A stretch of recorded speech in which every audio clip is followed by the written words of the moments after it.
함께 어른들도 세워가는 저희 모두 되게 주의 이름으로 축복합니다.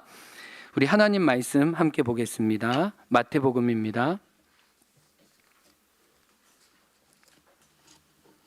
마태복음 1장 1절에서 17절까지 말씀입니다. 형제 한 절, 자매 한 절 이렇게 같이 봉독합니다. 시작. 아브라함과 다윗의 자손 예수 그리스도의 계보라.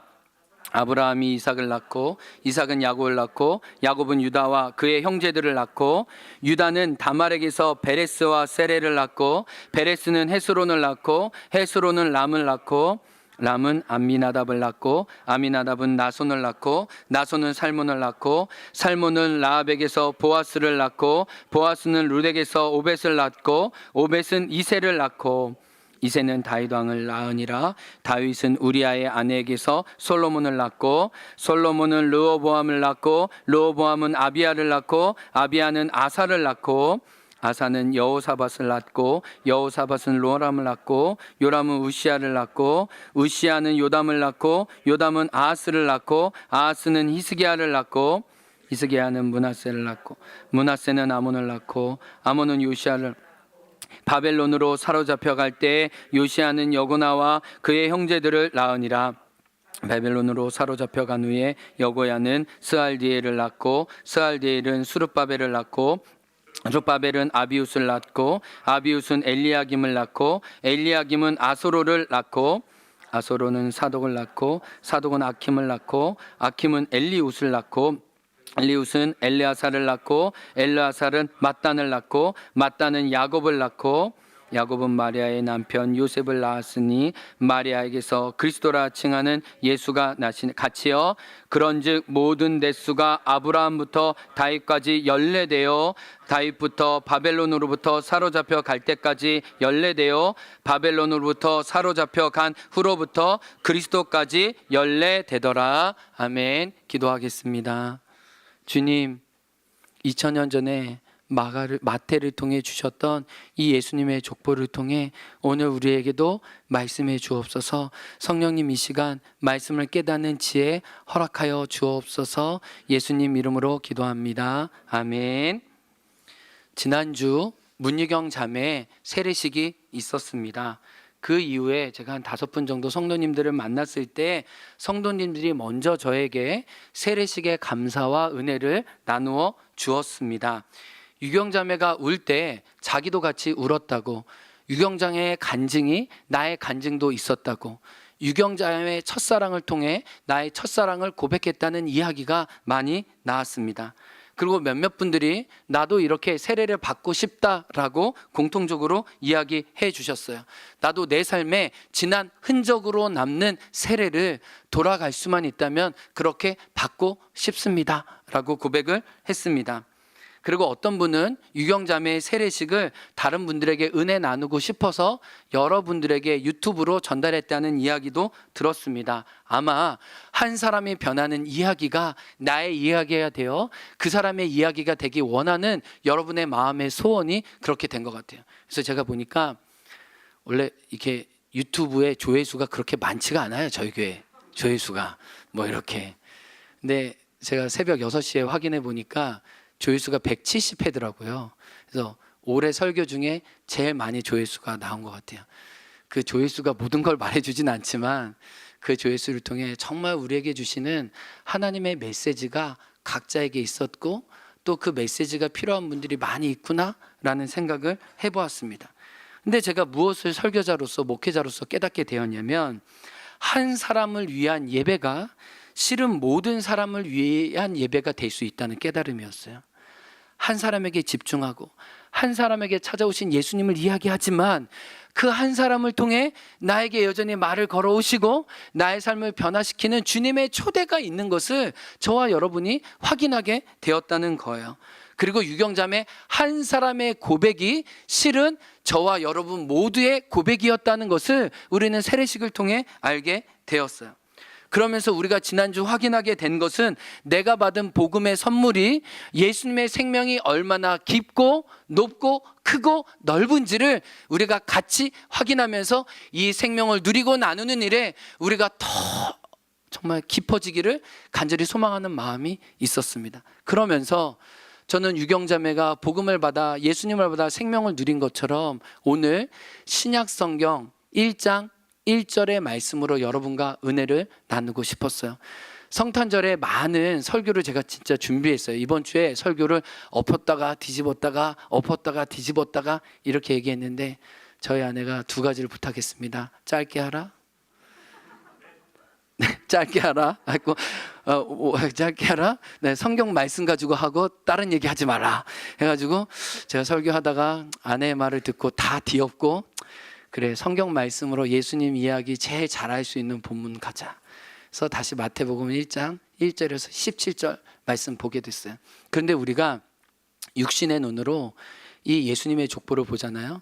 그럼 예수님의 족보가 지루하고 예수님의 족보가 형편없고 예수님의 족보가 따분하게 왜 복음서의 시작이 왜 예수님의 족보로부터 시작됐는지 우리가 이해가 안 됩니다. 그러나 우리가 이 말씀을 눈을 열어 보기 시작할 때 이 예수님의 족보 자체도 예수님의 출생의 기록뿐만 아니라 저와 여러분에게 얼마나 놀라운 선물의 메시지를 주시는지 그 아기 예수님이 이 땅에 오셔서 저와 여러분에게 어떤 일을 행하시는지 선물 꾸러미가 가득 있다는 것을 알게 되고 그 중에 세 가지만 추려서 여러분과 메시지를 나누려고 해요. 자, 메시지 받을 준비 되셨습니까? 네, 첫 번째입니다. 예수님의 족보에서 우리는 우리 자신을 마주하는데 그것은 따라해 볼까요? 죄인을 의인으로 불러주시는 예수님을 만난다. 다시 한번요. 죄인을 의인으로 불러주시는 예수님을 만납니다. 자, 죄인을 의인으로 불러주시는 예수님을 만납니다.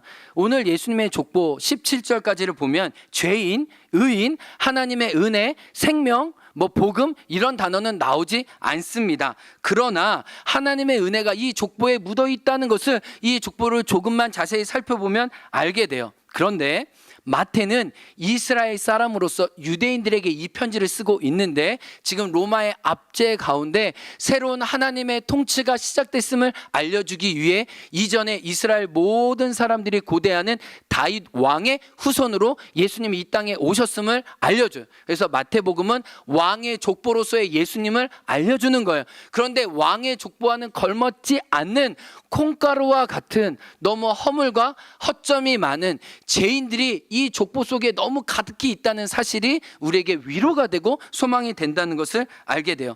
만약에 여러분이 여러분의 족보를 만든다면, 여러분의 계보를 만들어서 누군가에 자랑한다면, 만약에 여러분은 나의 허물도 나의 부족함도 부끄러움도 그것을 밝히지 않을 거예요. 오히려 좋은 점만을 드러내고 할 텐데 예수님의 족보에는 너무 인간다운, 아니 죄인의 모습이 너무 철철 넘치는 예수님의 족보임을 알게 됩니다. 허물이 드러나는데요. 1장 3절 앞에 화면 띄워주시죠. 한번 읽어볼까요? 시작. 유다는 다말에게서 베레스와 세레를 낳고, 창세기 36장에 유다와 다말의 이야기가 한 장 걸쳐서 나옵니다. 다말은 며느리였어요. 근데 유다가 이 다말이 자녀 낳기를 허락해 주지 않았습니다. 그래서 다말은 이 대를 잇기 위해 창녀로 변장을 합니다. 그래서 길거리에서 자기 시아버지를 유혹해요. 그리고 증거물을 얻어요. 그리고 나중에 이 다말이 임신했다는 얘기를 들었을 때 유다는 그 여인을 치려고 합니다. 근데 며느리가 자기 아버지의 표를 내밀죠. 당신의 나를 이렇게 임신케 했습니다. 유다가 얘기하죠. 너가 나보다 옳다. 여러분, 요즘에도 잊기 힘든 일이 성경에 고스란히 있고 예수님이 그들의 후손으로 오셨다는 것을 알려줘요. 요한계시록은 무엇을 얘기해 주냐면 예수님이 유다의 후손으로 오셨다고 얘기했는데 그 유다의 후손이 얼마나 허물이 많고 얼마나 취했는지 성경은 가르쳐 주기를 멈추고 있지 않다는 것을 알게 돼요. 또 하나 있습니다. 1장 5절입니다. 한번 읽어볼까요? 시작. 살모는 네, 여러분 좀 교회 학교 다니시는 분들은 라합 앞에 별칭이 있는데 라합의 별칭이 뭐죠? 기생 라합인데 정확한 번역은 창녀였습니다. 여리고 성에서 직업을 삼아 많은 사람들을 상대했던 가장 잘 나가는 여관과 성매매 업을 포주로서 활동하고 영향력을 미쳤던 사람이 라합인데 그 라합이 지금 예수님의 조상으로 이름이 언급돼 있다는 겁니다. 누구나 라합하면 아는 그 이름을 예수님의 족보에 넣었다는 것은 정말 죄인을 당신의 의인으로 부르시는 하나님의 손길이 이 족보에도 가득 남겨져 있다는 것을 보여줍니다. 그리고 1장 5절에 또 한 여인이 나옵니다. 시작. 보아스는 룻에게서 오벳을 낳고. 여러분, 룻은 하나님의 족보에 들 수 없는 이방 여인이었어요. 근데 그 이방 여인이 지금 하나님의 족보에 편입되어 있습니다. 그 룻은 얼마나 가난했어요? 얼마나 허물이 많았어요? 얼마나 변두리 인생이었어요? 그러나 그 룻을 불러서 예수 그리스도가 오게 하시는 놀라운 족보에 편입되었다고 이야기를 합니다. 1장 6절은 절정이에요. 1장 6절 한번 읽어보겠습니다. 시작. 다윗은 우리아의 아내에게서 누구를 낳고요? 솔로몬을 낳고. 여러분, 다윗은 다윗의 아내에게서 솔로몬을 낳은 것이 아니라 자기의 충신이었던 우리아를 전쟁터에서 죽게 하고 간음과 살인죄를 통해서 이 여인을 취해왔다는 겁니다. 아니, 성경의 다윗 왕을 강조하면서도 다윗 왕의 지극한 허물과 그의 간음과 그의 도둑질과 그의 살인의 근성을 성경은 감추기를 멈추고 있지 않아요. 그가 우리아의 아내를 취했다고 얘기하는 거예요. 이 같은 예수님의 족보의 여인들을 통해서 우리가 알게 되는 것은 무엇이에요? 예수님은 자기의 이름값을 우리에게 증거하기 위해 오셨다는 거예요. 저가 자기의 백성을 저희 죄에서 구원할 자로. 이 많은 족보 속에 도저히 들 수 없었던 그 이름이 실은 저와 여러분의 이름이라는 거예요. 이 여인이 이 예수님의 족보에 들 수 없었던 것처럼 저와 여러분이 실은 예수 밖에서 죄인이었어요. 허물과 죄로 죽었던 사람이었어요. 그분과 원수였어요. 공중권세 따라 사로잡은 사단의 노예로 살았던 사람들이었어요. 육신의 욕망과 내 눈에 좋은 대로 살아갔던 사람이었는데 그분의 은혜로 저와 여러분이 의인으로 하나님의 은혜 이 족보 안에 편입되었다는 사실을 알게 돼요. 자격이 없지만 자격을 주셨던 그 예수님으로 말미암아 저와 여러분이 이 예수 그리스도의 족보에 들게 되었다는 거예요. 아멘. 그러므로 우리는 예수님의 족보를 통해 무엇을 고백하게 됩니까? 같이 찬양해 볼까요? 찬송가 305장이에요. 시작. 나 같은 죄인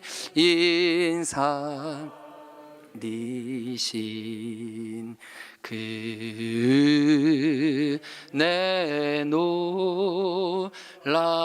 놀라와 잃었던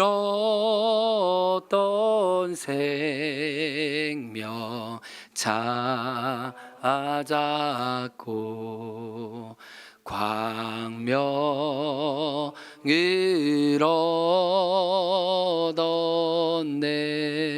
얻었네.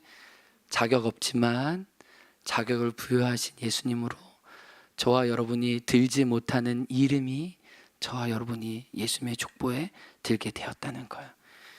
역시 예수님의 족보에도 당신의 은혜가 묻어나는 거예요. 이 족보를 통해 저와 여러분이 받은 은혜를 확인하게 되길 주님의 이름으로 축복합니다. 두 번째 메시지가 있어요. 두 번째 메시지는 예수님이 저와 여러분의 처음과 나중이시라는 거예요. 따라 볼까? 예수님이 나의 처음과 나중이십니다. 시작. 예수님이 나의 처음과 나중이시란 말은 나를 당신의 것으로 온전히 소유하시고 내가 예수님께 잠기는 게 예수님께 받을 수 있는 최고의 선물임을 말씀하는 거예요. 오늘 1장 1절을 보실까요?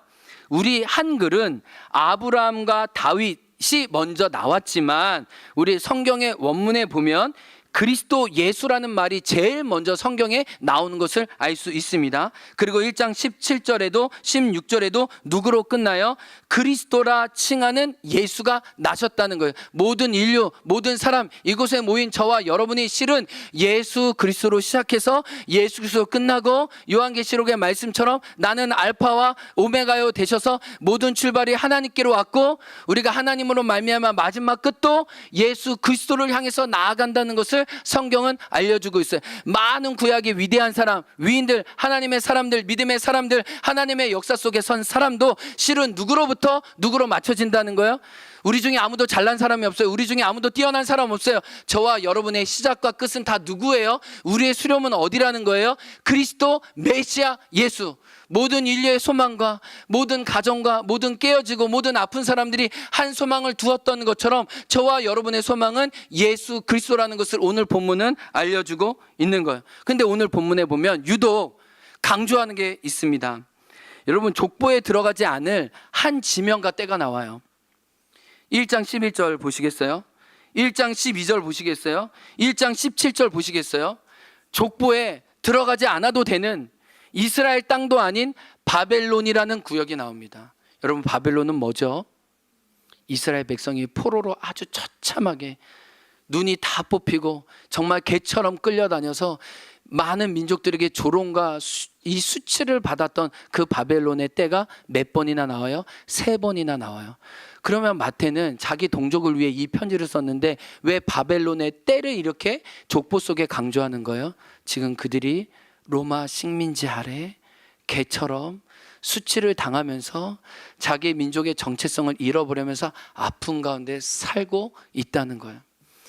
그때 너희가 그렇게 성경에서 약속했던 메시아를 대망했듯이 그 구원자 메시아 예수가 오늘 너희들에게 소망을 갖고 찾아오셨다고 오늘 예수님의 족보는 말씀하고 있는 거야. 우리 예레미야 29장 11절 한번 읽어볼까요? 시작. 너희를 향한 나의 생각은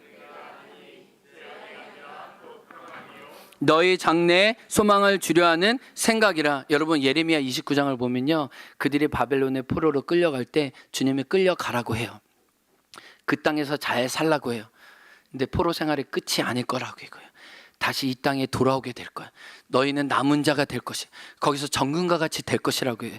너희가 포로로 끌려가는 것이 끝이 아니라 나의 새로운 시작이라고 얘기해요. 그래서 성경에 따르면 모든 끝은 하나님의 시작이에요. 인간의 끝과 역사의 끝과 이스라엘 끝이 하나님의 시작이었어요. 오늘 족보는 뭐라고 얘기하는 거예요? 여러분의 끝이 예수님의 시작이라는 거예요. 아멘. 우리의 끝이 하나님이 당신이 시작하는 지점이라는 거예요. 바벨론의 포로일 때 우리 개인과 가정과 역사 속에 가장 우울하고 암울한 사망의 음침한 골짜기를 걸을 때 주님은 너희를 향한 나의 생각은 내가 하나니 재앙이 아니다, 평안이다. 그 소망의 예수님이 여러분에게 찾아오신다는 거예요. 우리 2023년을 생각하면서도 이렇게 기도하면 좋겠어요. 주님, 감사합니다. 지금 나의 형편은 재앙인 것 같고 어둡지만 말씀처럼 평안이요 장래에 소망을 주려 하는 생각이니 예수님 내 삶에 오십시오. 기도하기 원합니다. 우리 옆에 있는 분들에게 고백할까요? 우리 자매님을 향한, 형제님을 향한 하나님의 계획은 재앙이 아니라 평안입니다. 당신 향한 계획은 평안입니다. 뒤에 있는 분들에게 당신 향한 계획은 소망입니다. 소망입니다. 사랑하는 성도 여러분, 내년에 어떻게 먹고 살지 걱정되세요? 여러분의 자녀의 문제 걱정되세요? 여러분의 경제적인 문제, 여러분 진로의 문제, 교회의 문제 걱정되세요? 사업의 문제 걱정되세요? 오늘 말씀 가지고 일어나기 원해요. 재앙이 아니라 평안이구나. 바벨론의 포로로 끌려갔던 그때가 하나님의 섬세한 계획이 시작되는 때인 것처럼 여러분, 환경이 좋아지지 않아도 그 바벨론이 하나님의 선하시고 하나님의 계획이 있습니다. 오늘 주님은 그것을 말씀해 주시는 거예요. 이 족보를 통해 우리가 적용하게 되는 것은 밑바닥 인생에, 부서지고 갈라진 인생에 우리의 전부로 찾아오신 예수님을 만날 때 우리의 삶은 변화될 수 있다는 거야. 그래서 이렇게 한번 고백해 보겠습니다. 예수님에게 잠기는 것이 예수님에게 받을 수 있는 최고의 선물입니다. 다시 한번요. 예수님에게 잠기는 것이 예수님에게 받을 수 있는 최고의 선물입니다. 그래서요, 제가 청소년 사역할 때는 우리 애들하고 이렇게 마지막 날 막 뜨겁게 새벽 2시, 3시까지 정말 애들하고 막 부둥켜 안고 막 기도했거든요. 사탕 먹이고 기도하고 오이 먹이고 기도하고 막 물 먹이고 막 오징어 먹으면서 말씀 듣게 하고 기도하고 이렇게 막 밤새도록 기도했거든요. 그런데 아이들이 마음이 열리면 제가 어떻게 기도시키는지 아세요? 예수님이 너무 귀하니까 우리 같이 기도하자. 내가 자라서 예수님을 떠나면 내 삶에 고난을 주시도록 기도하자. 이렇게 기도해요. 애들한테. 애들이 은혜 받을 때 이런 기도를 해야 돼요. 은혜 받을 때 막 강팍할 때 이런 얘기하면 애들이 막 다 떠납니다. 막 다 실족하는데 엄청 은혜 받고 난 다음에 우리 손 들고 막 기도합니다. 내가 원하는 그러니까 주님의 기쁨 되기 원합니다. 그러면 주님의 기쁨 되는 게 뭘까? 그러면 제가 얘기해요. 늘 이제 오늘 뭐 은성 목사님, 우병수 목사님 이렇게 인사했지만 제가 제자들과 떠날 때마다 내가 하나님 앞에 기도하는데 5년 후 10년 후 너희들 다시 만날 때 내가 이전보다 하나님 더 사랑하기 원해. 내가 그래서 너희들 만날 때 하나님 앞에 부끄럽지 않기를 원해. 근데 너희도 약속해 줄 수 있니? 우리가 다시 떠나서 하나님 안에서 언젠가 만날 때 너가 하나님 때문에 얼마나 풍성한 열매 맺고 있는지 우리 서로 증인으로 서로 열매를 나눠주면 어떨까? 그 약속을 해요. 애들이 막 은혜 받을 땐 다 약속해요. 막 눈물 흘리면서 다 약속해요. 근데 지나고 보면 이놈들이 어디 갔는지 모르겠어. 근데 제가 하나님께 기도해요. 하나님, 유효한 기도가 있잖아요. 하나님, 그때 외네들이 자기 입술로 고백했습니다. 제가 주님을 사랑하고 주님을 따르면 제 인생의 고난을 통해서라도 저를 만나 주십시오.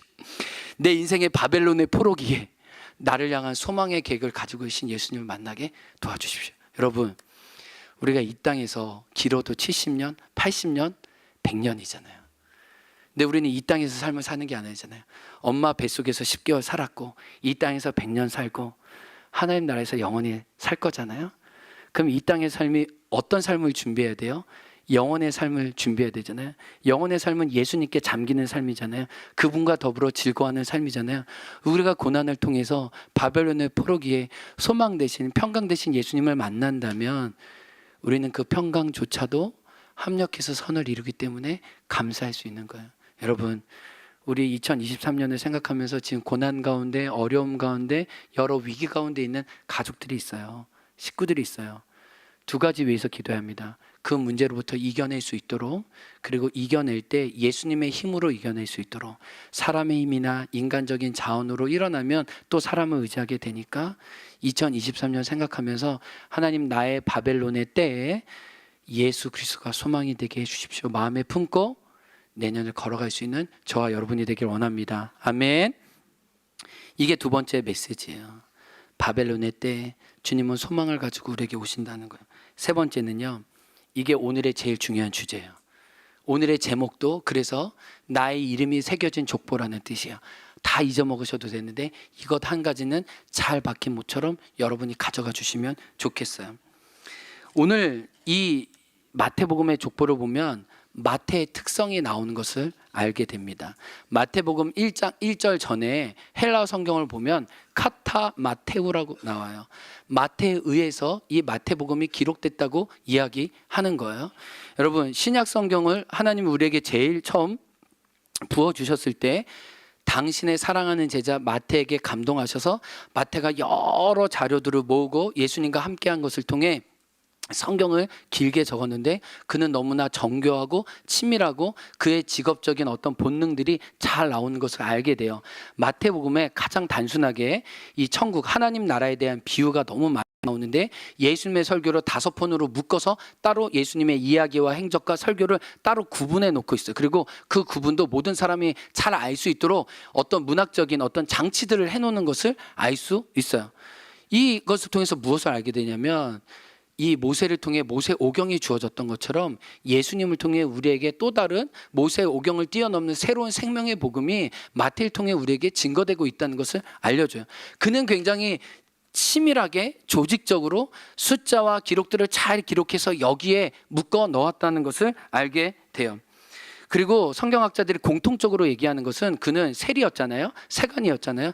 그래서 숫자에도 능통할 뿐만 아니라 기록에도 능통할 뿐만 아니라 언어적인 감각이나 문화적인 것도 뛰어났다고요. 그는 기본적으로 4개국어를 할 수 있었고 모든 문화를 통섭했기 때문에 그는 지식을 가지고 다른 사람 등골을 빼먹는 아주 고위 지식층이었다는 것을 성경은 이야기하고 있어요. 그런데 오늘 본문에 마태가 이야기하는 것과 마태의 실제 사실이 다르다는 엄청난 오류인지 실수인지가 의도적인지 이게 드러나 있다는 거예요. 여러분 한번 성경이 있었으면 너무 좋았을 텐데 지금 화면 한번 보여주실래요?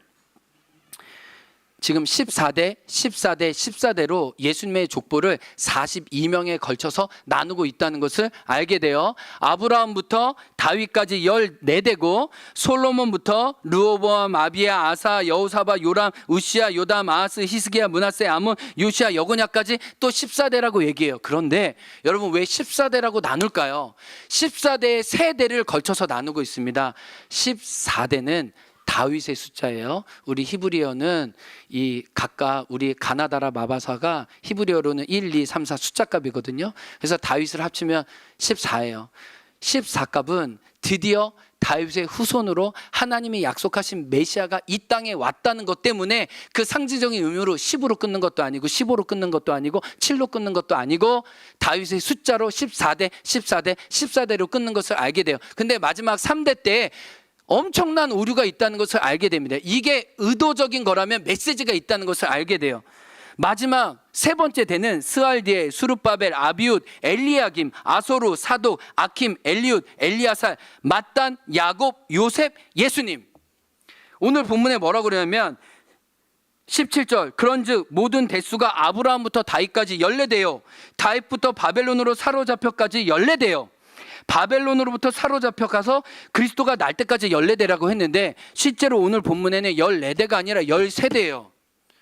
그렇게 치밀하고 그렇게 조직적으로 마태복음을 기록한 마태가 이게 무슨 실수인지 어떤 의도인지 왜 14번째 예수님의 이름이 나와야 되는데 14번째 이름이 없느냐는 거예요. 이게 마태가 진짜 성경을 기록하면서 저와 여러분에게 하고자 했던 메시지인 거예요. 제가 이것만 하나만 여러분에게 심어드려도 이 성탄의 의미를 우리는 모두 다 알고 이 자리를 떠날 수 있어요. 여러분 1장 1절부터 1장 17절까지 나오지 않았던 한 명의 인물이 이 성경 기록될 때 먼저 앞에 나왔습니다. 아까 뭐라고 얘기했죠? 1장 1절 앞에 이 성경을 기록했던 헬라어 원문의 카타 마테우, 마태에 의해서 마태를 통해서 이 복음을 증거합니다. 그러면 예수님이 14번째여야 되는데 예수님은 14번째로 안 하고 13번째로 하고 그리고 실은 이 족보가 선택과 집중한 거예요. 예수님의 대는 예수님 오기까지는 42대가 아니고 더 많았어요. 이 3대째만 해도 왕 7명을 다 빼먹었어요. 그러니까 이 14대라는 상징적인 영적인 의미를 다윗은 저와 여러분에게 가르쳐주고 싶었다는 거. 어떤 인간적인 계보를 적으려고 사실적인 계보를 통계학적인 정보를 낸 게 아니고 인간의 시간적인 낸 게 아니고 하나님의 때와 하나님의 방법으로 어떻게 메시아가 왔는지 다윗의 약속을 성취하신 하나님의 신실하심을 보여주기 원하는 거예요. 근데 신실함의 마지막은 13대 예수님이고 14대는 누구라는 거예요? 마태는 무엇을 의도했을까요? 14대에 누구의 이름이 있는 거예요? 실은 마태 자기 이름이 있는 거예요. 1장 1절 전에 마태를 통해서 이 복음이 기록되었을 때 14대라고 얘기했지만 14대 이름을 적지 않은 것은 예수의 이름 뒤에 자기 마태의 이름이 나온 것을 고백하고자 이 한 칸을 비워 놓은 거예요. 그런데요 여러분 우리가 한 가지 생각할 건 원래 마태의 이름은 마가복음 2장 14절에 의하면 마태라고 불리었지만 그가 예수님 만나기 전에는 원래 이름이 레위였어요. 레위는 연합되었다는 뜻인데 그는 세상과 연합되었고 로마의 권력과 연합되었고 그는 물질과 연합되어 있었던 사람이에요. 그런데 예수님을 만나고 난 다음에 마태는 한 번도 마태복음에서 자기를 세리라고 칭하지만 세리 레위라고 하지 않아요. 마가복음과 누가는 정확하게 그의 옛 이름을 가르쳐 줍니다. 그러나 마태는 이 성경을 기록할 때 철저히 성령 안에 예수님을 통해 받은 이름으로만 자기를 규정해요. 그 이름이 뭐예요? 마태인데 마태의 이름 뜻이 뭐예요? 따라합니다. 하나님의 선물. 이게 무엇일까요?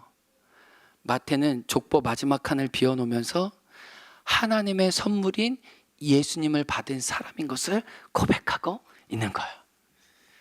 이게 족보에 한 칸 비워놓은 마가의 진정한 의도예요. 그리고 또 진정한 이유는 마태 이름 뒤에 실은 저와 여러분의 이름 한 사람 한 사람이 적혔다는 거예요. 이 족보는 무엇을 보여줘요? 저와 여러분의 이름을 당신의 후손에 쓰기 위해 하나님의 역사 속에 얼마나 신실하고 좋으셔서 그 아들 예수님을 보내주셨는지 알려주는 거예요. 예수님 오신 이유가 무엇인지 아세요? 예수님의 이름 뒤에 여러분의 이름을 적기 위해 주님은 오셨다는 거예요. 이게 한 칸 비워놓으신 진짜 의미라는 거예요. 마태가 이전의 이름을 벗어버리고 내가 하나님의 선물입니다. 하나님의 선물인 그 예수 그리스도로 나는 새로운 출발과 새로운 메시지와 새로운 정체성으로 살아갑니다. 나는 그분에게 속했습니다. 여러분도 기억하십시오. 하나님의 선물인 예수님을 여러분은 받았으니 이 족보에도 여러분이 있습니다. 여러분이 있어져야 이 족보는 완성되는 것입니다. 아멘. 이게 성탄이 주는 저와 여러분의 메시지라는 거예요. 그래서 성경책 있으신 분들 집에 가셔서 꼭 16절에 이렇게 적어주세요. 화면 한번 띄워주실래요? 저기에 14대 예수 그리스도라 있잖아요.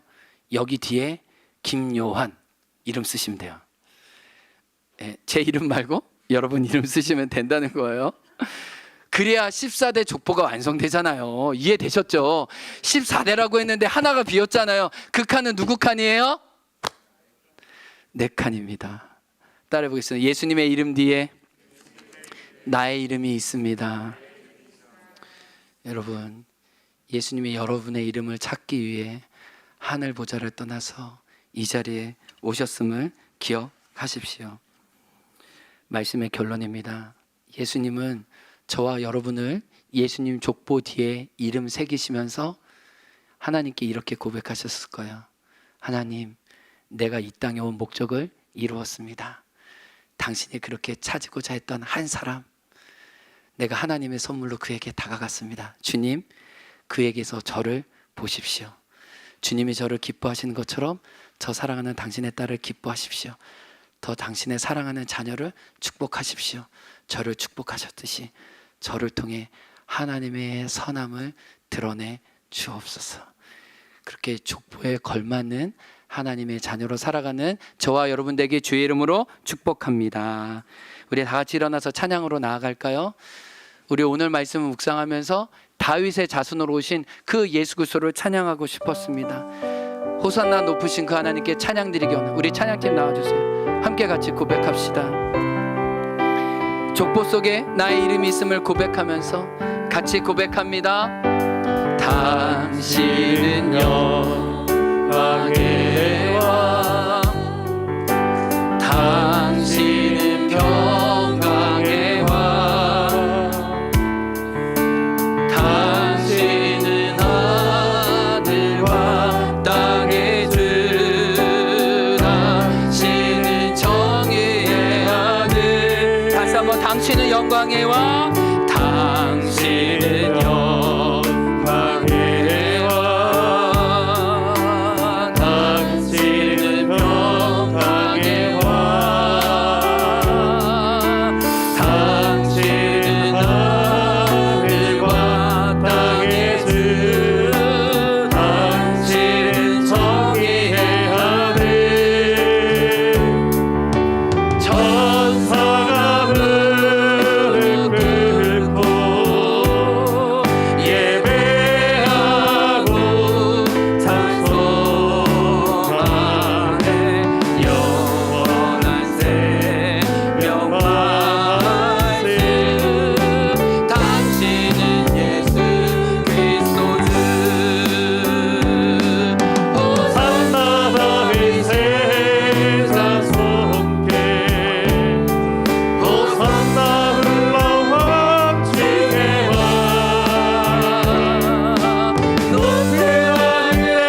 여러분, 다윗의 후손 그 아들 예수 그리스도께 감사와 찬양을 여러분의 입술로 고백하기 원합니다. 마태가 14대인 줄 알지만 14대로 누락한 것은 마태의 이름이 그 족보에 있고 저와 여러분의 그 족보의 이름 안에 있는 것을 기억하시기 바랍니다.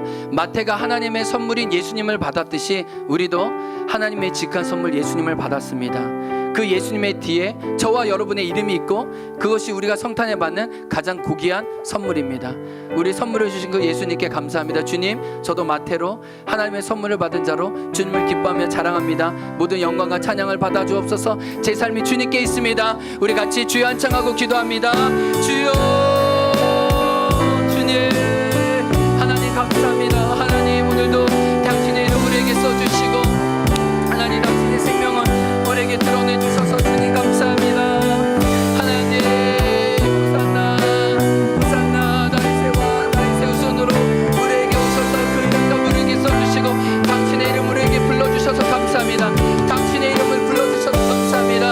하나님, 당신의 선물이 예수님을 주셔서 감사합니다. 하나님, 내 사랑을 내 기뻐하는 사람 말씀해 주셔서 감사합니다. 주여, 주여, 하나님, 마태가 받은 이 복음의 메시지를 우리도 받게 도와주옵소서. 이 복음의 실체를 우리도 받게 도와주옵소서. 하나님, 진정성 우리도 누리게 하여 주옵소서. 아버지 감사합니다. 아버지 찬양합니다. 하나님께서 당신의 영광을 내가 아름답게 우리 일어나게 도와주시고 하나님, 수 있도록 선의 역사해 주시기를 주님 기도합니다. 하나님, 각자에게 내가 너의 이름을 새겼다. 내가 나의 족보에 너의 이름이 있다. 사랑하는 나의 아들아, 내 이름 뒤에 있어. 나의 선물을 받으라. 나의 안식 가운데 머물러. 하나님, 우리 죄인의 은혜를 불러주시고 하나님, 우리의 처음과 나중 되어주셔서 모든 것이 되어주셔서 우리를 살려주신 그 예수 그리스도를 찬양합니다. 할렐루야, 할렐루야. 주님, 주님, 우리 두 손을 높이 들고 고백합니다.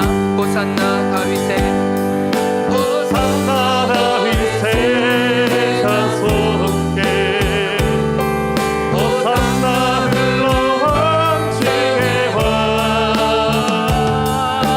높은 하늘에 영광을 예수 메시아.